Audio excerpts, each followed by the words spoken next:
Salut à tous les amis, j'espère que vous allez bien. On se retrouve ce soir pour débriefer le match entre le Barça et Villarreal. Match important pour le Barça puisque le Real Madrid avait gagné son match hier contre l'Espagnol de Barcelone. Donc on va mettre les 11 des deux équipes mis en place par Hansi Flick et Marcelino. Côté FC Barcelone, donc Ter Stegen au but.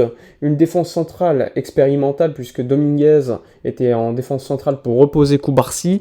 Assisté donc de Inigo Martinez, Koundé et sur le côté gauche Gérard Martin.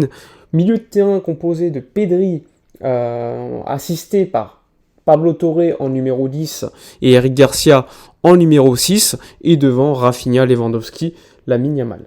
Côté Villarreal, une équipe plutôt offensive mise en place par Marcelino, avec notamment Ayoce Pérez en attaque, Nicolas Pepe, Parejo, Jérémy Pino, Alex Baena, etc., etc. Une équipe avec des joueurs de football de qualité, une équipe du Villarreal qui, de toute façon, aime jouer au football, laisse beaucoup d'espace, attaque, et est très très proche du Barça en termes de philosophie de jeu, aime avoir le ballon au pied, etc.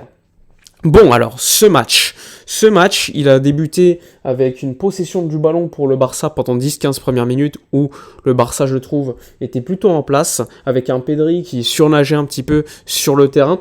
Quelques attaques dans l'espace, notamment pour Eric Garcia qui fait de bons retours. À un moment donné, il permet à Nicolas Pepe de ne pas armer sa frappe correctement. Tu as quelques séquences où je trouve Koundé plutôt bon défensivement et évidemment, il y a toujours la menace numéro 1 de Villarreal. Pour moi, c'était Alex Baena, qui à un moment donné fait une passe magnifique pour Jérémy Pino, qui marque un but sur un lob signalé hors jeu. Le Barça joue très très haut. La ligne défensive, je la trouve très intelligente et très pertinente en termes de hors-jeu. Évidemment, contre une équipe de Villarreal, ça peut être très intéressant, mais comme très dangereux si il y a un problème au niveau de l'alignement, et c'est ce qu'on verra un petit peu par la suite. Néanmoins, c'est le Barça qui va se créer quand même des situations. On va avoir de bonnes séquences, notamment à un moment donné un centre de Lamine Yamal pour Koundé qui va centrer pour Lewandowski avec un bel arrêt du gardien de Villarreal. Tu as également une frappe de Pedri qui passe pas loin du poteau juste après. Beaucoup de séquences en ce sens. Et ensuite, le Barça va ouvrir le score suite à une très belle récupération. Pedri qui va mettre à Pablo Torre, qui très rapidement va trouver Lewandowski, qui ne va pas pardonner cette occasion. Il va la mettre 1-0 très rapidement dans ce match. Puis 2-0 avec une séquence là aussi magnifique du côté du Barça. Un très très bon centre pour Eric Garcia, puis Lewandowski très rapidement se remet et met une petite retournée. Bon, il faut être très rapide pour faire ça et sentir le but. Il met le 2-0. Villarreal va marquer ensuite 2-1 quelques secondes après avec un Alex Baena là aussi qui trouve une ligne de passe et un mauvais alignement de la défense. Je crois que c'est cette fois-ci Dominguez qui était mal aligné en bas. Trop d'espace également laissé par Eric Garcia. Et ensuite, c'est Ayoce Pérez qui va marquer à la fin de cette action. 2-1 à la mi-temps. Le Barça aura eu beaucoup de séquences intéressantes, de jeux de balle très rapides, un Rafinha assez intéressant qui aurait pu avoir un penalty. À un moment donné, il se fait prendre en sandwich par les deux joueurs, continue son action et centre. Franchement, il peut y avoir penalty. Finalement, c'est pas sifflé. Quelques parades là aussi importantes de Ter Stegen, notamment sur Nicolas Pepe à un moment donné. Une autre où il y avait hors-jeu, mais il fait une belle parade.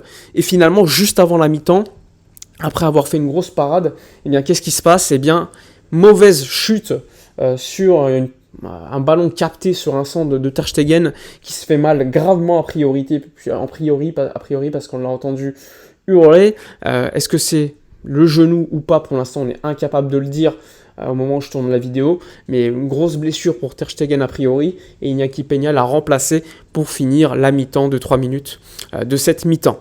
Donc globalement, un Barça supérieur à Villarreal, très réaliste. Il y a eu des séquences très intéressantes. Néanmoins, tu perds Ter Stegen sur blessure. Avoir la gravité, ça peut être très très grave. Sachant que le Barça a déjà énormément de blessés. Alors oui, Ter Stegen, en Ligue des Champions notamment, peut être un très gros problème sur les matchs importants. Mais aujourd'hui, tu n'as personne, à part Iñaki Peña, qui n'est pas non plus l'assurance tout risque et est moins bon que lui. Donc franchement, grosse perte, même si ça ne retire en rien le fait qu'on puisse le critiquer lorsqu'il n'est pas bon. Mi-temps, première mi-temps 2-1, ça aurait pu être beaucoup plus élevé pour le Barça, mais bon, il y a eu des parades, Villarreal mérite également son but. Gérard Martin, pas dingue, Dominguez non plus, je trouve un bon Inigo Martinez néanmoins qui lui faisait pas mal de sauvetages. J'ai trouvé Pedri au-dessus. Rafinha assez intéressant, même si je pense qu'il peut faire plus. Un Lewandowski très très bon, très réaliste. Et un Lamine Yamal, là aussi très intéressant. À un moment donné, il tape le poteau sur une frappe assez dingue. Donc mi-temps, 2-1 pour le Barça avec une blessure de Ter Stegen. Alors la seconde mi-temps, on va faire un petit résumé tout court, puisque le Barça a déroulé contre Villarreal. Barça, via Pablo Torre, va marquer un troisième but, passe décisive de Pedri. À partir du troisième but, disons que le match va devenir un petit peu fou. Lamine Yamal va créer une situation et provoquer un penalty que Lewandowski va rater. Donc il va taper le poteau. 3-1. Et là, à partir de ce moment-là, il y aura un flottement, il n'y aura plus de contrôle au milieu de terrain, le match va devenir un petit peu fou, et ils vont même marquer des buts hors jeu à deux reprises. Bon, finalement, il y aura toujours 3-1, et là, le match va devenir un petit peu fou. Les changements de flics vont beaucoup apporter. Pau Victor va rentrer. Il y aura également Hector Fort qui va rentrer. On va faire un petit peu reposer beaucoup de monde. Pedri va sortir remplacé par Casado, etc., etc. On va faire rentrer quasiment que des jeunes. Et pourtant, le Barça va dérouler avec un Rafinha qui joue tout le match encore une fois, tout comme Koundé, qui ont été excellents, et Rafinha va marquer un doublé.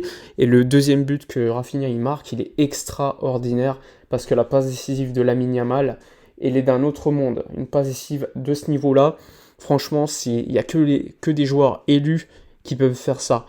Lamine Yamal, à la fin du match, ils vont clairement le chercher pour le découper, tout simplement, parce qu'il était en train tout simplement d'être supérieur à eux, il pouvait rien faire, il provoquait beaucoup de fautes, franchement, il pouvait y avoir 1 ou 2 cartons rouges côté Villarreal, je comprends pas la faute à un moment donné de Cardona sur Lamine Yamal, pour moi c'est rouge direct, ça me rappelle une faute de Paulista au Bernabéu contre Vinicius, c'est la même, et là il n'y a pas eu rouge, c'est incompréhensible. En tout cas, victoire 5-1, 18 sur 18. La mauvaise nouvelle, c'est Ter Stegen, mais le match globalement a été contrôlé côté Barça. On a eu du spectacle, beaucoup de buts, encore une fois, un Rafinha de haut niveau, encore un Lewandowski qui pouvait mieux faire malheureusement sur ce penalty. Beaucoup d'occasions et beaucoup de buts, tout simplement, et une défense qui pour le moment tient bien avec un Inigo Martinez, je tiens à le dire, de très haut niveau. Voilà tout simplement pour le débrief de ce match. Dites-moi dans les commentaires votre MVP. Pour moi, ça sera quand même Lamine Yamal. Petit message quand même pour Rafinha qui a été excellent. Peña est bien rentré, il a fait un petit sauvetage. Globalement, il n'a pas été mis en danger. Il y a eu des buts hors jeu, mais globalement, pas beaucoup de parades à faire. Ça fait 18 sur 18, on continue. Voilà, dites-moi dans les commentaires votre homme du match. Likez, commentez, partagez. Je vous dis à la prochaine et d'ici là, comme d'habitude, portez-vous bien.